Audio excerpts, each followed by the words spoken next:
L'exercice numéro 3 est un jeu d'enfant, d'où le terme. Vous retrouverez l'exercice à réaliser dans le livret de formation, donc toujours depuis aide manuel. Cadorc formation, vous ouvrez le livret de formation et il vous ouvrira donc ce PDF. Voilà, le guide complet, peu importe l'année, et dans ce guide vous retrouverez l'exercice qui sera inséré dedans, un jeu d'enfant. Donc voilà, on voit un petit peu l'exercice. La première étape qu'on va faire, c'est ouvrir le fichier 3D et dessiner la base ici à réaliser. Je m'exerce tout de suite, pardon. Hop, c'est parti. Clic droit, nouveau Cador 3D. Je vais l'appeler donc un jeu d'enfant. Je valide et il démarre Cador 3D.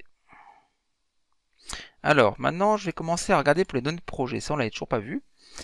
Données de projet, premièrement, vous avez ici le nom du projet. Bon, ça peut être un jeu d'enfant. On verra plus tard que ces données de projet sont utiles pour le cartouche, les exports plans, les exports listes, etc.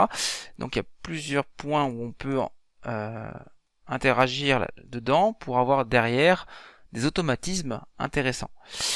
Et alors après on met ce qu'on veut, hein, le nom de l'architecte, le chef de projet, le délai avec une date, etc. Et il y a même des attributs utilisateurs qui vous permettent en fait de mettre ce que vous voulez, un numéro de téléphone, un email, etc. Voilà. Important aussi, on verra pour la suite, c'est l'emplacement du projet. Vous pouvez définir automatiquement le lieu du projet. Alors je vais par exemple marquer Cador France pour l'exemple. Voilà, Cador France à Saône. Clac. Et si je mets en mode satellite, on devrait... Alors on n'a pas encore le bâtiment parce qu'il a été construit récemment, mais le bâtiment est ici. Voilà, donc le bâtiment va avoir lieu là, le chantier est ici. Automatiquement, vous avez les coordonnées du point d'origine. Vous dites OK. Voilà, ça c'est fait. Ces données de projet sont remplies, vous verrez plus tard l'utilité. Alors, comme on peut voir dans l'exercice, on a une base de 3 mètres par 6 mètres. Alors on n'est pas obligé de dessiner toujours un volume auxiliaire avec une dalle. On peut très bien créer une surface. Je montre, ajouter, surface. Voilà, donc on a plusieurs types de matériaux. Moi je vais prendre orange, non défini, et je vais l'appeler voilà, terrain ou surface. Ça c'est vous qui voyez. Je vais commencer ici.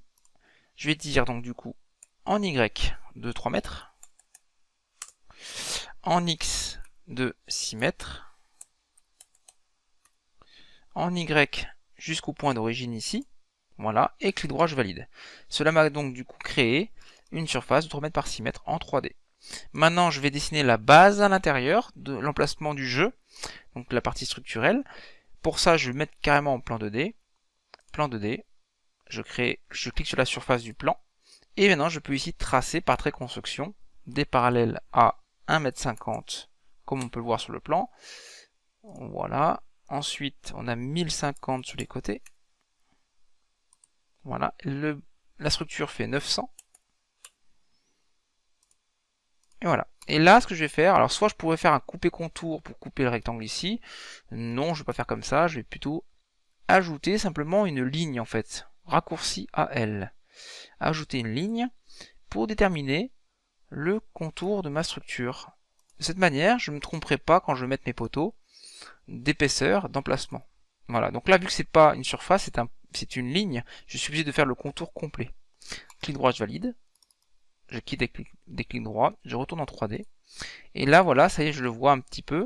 J'ai ici une ligne rouge qui détermine l'emplacement de ma structure. Donc je peux dessiner, si je le souhaite maintenant, tout de suite, mes poteaux. Alors, les poteaux, ils sont de 2,40 m de hauteur et de section, comme on peut voir sur le plan, en 80 par 80. Donc tout de suite, je vais aller dans Ajouter, barre, carré, 80, la couleur, elle est rouge pour du Douglas, le nom, c'est un poteau, je vais jusqu'à poteau, et je peux placer mon premier poteau ici, au premier point que j'ai cliqué, je dis en Z, raccourci clavier, Z, de 2400. Avec la molette de la souris, je place le poteau au bon emplacement, donc je le vois bien grâce à mes lignes. Très bien. Et maintenant, je peux simplement sélectionner mon poteau et copier par 6, raccourci 6, Voilà. Alors on voit que le point actif ne sera pas bon si je me mets ici, clic droit, je change CTRL clic droit de point actif, 6 copier, voilà, et je vais me tourner un petit peu en 3D, très bien, et prendre ce poteau là, 6 copier, ici. Voilà, je me remets en axonométrie, standard, et j'ai positionné ma surface, ma structure avec mes 4 poteaux. Prochaine vidéo, nous allons voir pour dessiner les autres éléments de la structure.